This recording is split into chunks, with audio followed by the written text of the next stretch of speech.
মুহূর্তে আপনাদের যে বাতিলের পরে আপনাদের প্রক্রিয়া কি, কিভাবে সরাবেন? আমরা তো কিছু সরাবো না, এটা তো প্রতিষ্ঠানের রোগী প্রতিষ্ঠান সরাবে, দায়িত্ব প্রতিষ্ঠানের। আমরা এসেছি যে আমরা যেই কার্যক্রমগুলো নিয়ম অনুযায়ী বন্ধ করতে হয় সেগুলো বন্ধ হচ্ছে কিনা সেটি দেখব, এবং প্রতিষ্ঠান তার নিজ দায়িত্বে যেই সমস্ত প্রতিষ্ঠান লিগ্যাল প্রতিষ্ঠান আছে সেখানে তারা রোগী সরাই নেবে যত দ্রুত সম্ভব। আমরা কোনো সময় পেতে দিই নাই। সেক্ষেত্রে স্বাস্থ্য অধিদপ্তর সহায়তা করবে কিনা?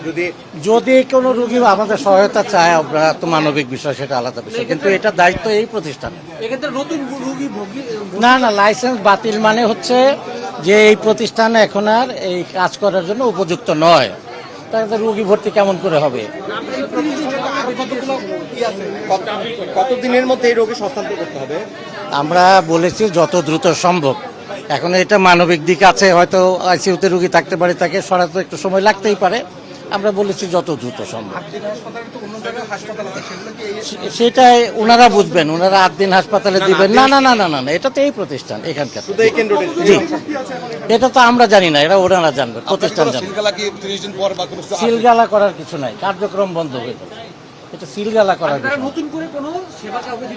না। না না, নতুন রোগী ভর্তি হবে না, এবং যারা আছে তাদেরকে তারা প্রতিস্থাপন করবে। সেটা ওনাদের বিষয়, ওনারা সরাবেন। এটা রোগী তো সিরিয়াসই থাকবে। আমরা তো না রে বাবা, এটাই প্রতিষ্ঠান করবে, আমি তো প্রতিষ্ঠানের লোক না।